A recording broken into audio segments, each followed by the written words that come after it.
Igama lam nguLwambeso Asanda Sizani. I'm a 21-year-old livestock farmer that ventured into farming at the age of 16 years old. I farm under Ward 31, Emagqazeni, which is also known as Ncecha Village 3, under Buffalo City Metro Municipality, which is under Amathola District. Ukufuya ndaqala ngonyaka 2021, isekusesnaleni, also known as high school. Ndaqala ngeebhokhwe ezintathu zemazi of iSavannah goat. Into eyandiqalisa ukufuya was a passion for ubuXhosa bam nento ezandidibanisa nobuntu bam. Ndabona into yokuba noko intlantla azinawumilinxa kukho abantu abakhoyo. Ndabona into yokuba mandizame ke ungena ebuhlanti ngeebhokhwe ezi. In the year 2025, I formalized my business under Asanda Mixed Farming Pty Ltd. At the moment, I run a herd of 60 Savannah goats. I'm also entering piggery, ndineenkunzi enye kunye namathokazi amathathu. Iinkukhu nayo ndiyazama kwezi zingumleko. Iinkukhu zisey-20. Under 1 hectarage of umhlaba ndilime umbona. Umbona lo ndawubona into yokuba mandilime ngokukhawulelana neemeko ze-feed. Feed can be very costly. Umbona wam uyagutywa, ugutywe kunye nezinye izinto for ifeed yebhokhwe kunye ndiwutyise umbona kwiihagu kunye neenkukhu. A member of youth, ndingacebisa into yokuba olunye ulutsha olunolwazi okanye olunonqweno longena kwinto ze-agriculture zivuke zizenzele. Look at the entrepreneurship side of agriculture. Don't wait to be employed or to receive training. Go out there, find any available forms of training, whether it be through social media, free trainings provided by companies or the department. Entrepreneurship is booming and it leads to an economically viable business. The market that I supply, also known as the informal market, faces a booming demand of ibhokhwe through the seasons of June and December due to the rites of passage in culture yamaXhosa known as Ubalo. You'll find that throughout the year there are also various other traditional rites of passages that require ibhokhwe, which is known as a kapata or in isiXhosa inkabi. That is the main target in my business at the moment. I will be able to gain a larger market such as the export market through forms of goat meat once I am able to produce a larger and more sustainable herd, which I'll be able to do through gaining access to larger pieces of land. Igama ngumzimazi Jalisa osebenza noSiphe Joy as i-directors ka-JJ Farming o-operator eBhazia Ward 15 phansi komhlekazi uMinenkulu Joy. U-JJ Farming uqala i-idea ngo-2016, sabuye sam-implementa ngo-2018. By u-implementa kulapho sesa-register khona i-business, savula i-bank account, sanayo ne-accountant. Sithe kasiqala ke besiqala kwi-hectare enye. Ikhaphetshu besiyenza sabe sifundwa ngu-NYDA nge-grant ye-30,000. Sabuya sayofumana ne-loan ku-CRDA ye-30,000. Emva kweminyaka emibini saphinda sabuyela ku-NYDA ngo-2019 sesi-aplayela i-99,000. Sisaqhubeka sibhatala ityala lika-CRDA. U-JJ ke uye wakhula kule minyaka sisenza le khaphetshu, sabuya safaka nezambane, sifundwe ngu-Social Development ngo-2019 kwi-3 hectares wezambane. 2020 besisebenzisana naye ne-Department of Agriculture u-expanda umbona siwuqale ngo-2019. Siwuqala lo mbona in-15 hectares. Ngo-2020 ibiseyingu-30 hectares. I-department isisupporta nge-production inputs zika-15 hectares.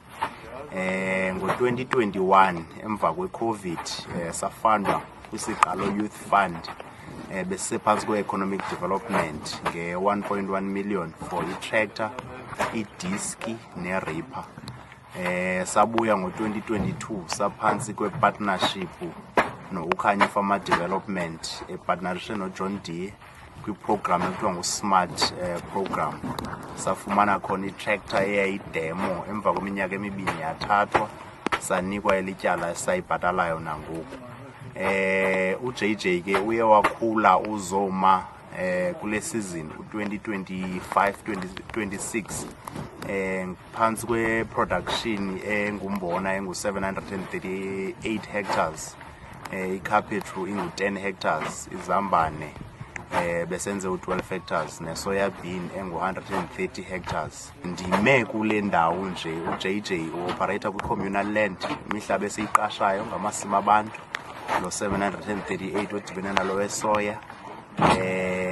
kodwa siyayazi uba imihlaba yabantu nje kunyanzelekile uba into esiyenzayo zibe sustainable side siyofikelela uba sibe si-operator kwi-farm umhlaba ozabe u-private kodwa singayekanga nosebenza apha kwi-community. Into esiyenzayo ke ixhamlisa i-community kakhulu ngokwentsebenzo njengoba sifuna izambane siqashe abantu abayi-80 sitargetha ulutsha lodwa xa siqasha abantu songeze ke ngabantu abadala babakhona. Farming is challenging, farming is costly, i-farming ayikho lula but iyenzeka.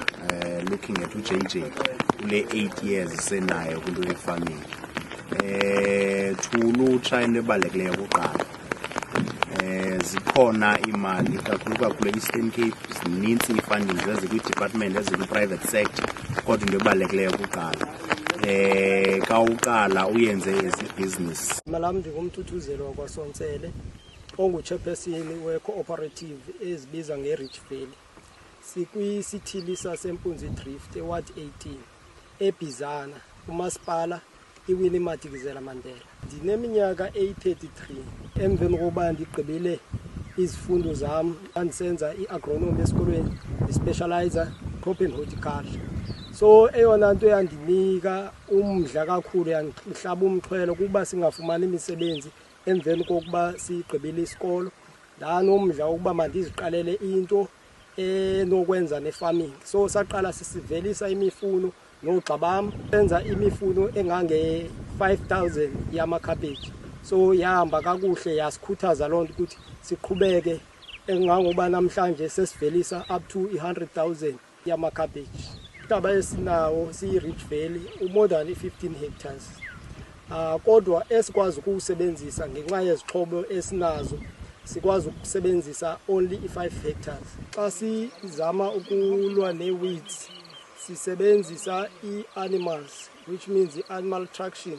Sisebenzisa amahashi ukukofola phakathi kwe-lines ukulwa nokhula. Iliso yethu sekwa-Spar siyise kwa-Boxer siphinde siyise kwi-Hawkers enye sizithengisele ngokwethu apha elalini yethu. Isebe agriculture eBizana lisincedisa kakhulu amagosa akhona ngokuba esondele ecani kwethu asebenzisane nathi sancediseka ngoba besakhele i-tunnel esicinga ukuba izosincedisa kakhulu ukuba sivelise imifuno ekudidi oluphezulu. Umuntu omtsha osenomdla wokuba asondele kwicandelo le-agriculture wamkelekile ngangokuba xa enokwenzeka abe nomdla angaba nomuntu ongakwazi ukummentorisha xa iqala loo nto ayiqalayo ukwenzela ukuthi engazuyithathela phezulu kuba xa uyithathela phezulu ucinga uba uze ngobuzo kwenza imali kwi-agriculture ugqibela songasayenzi.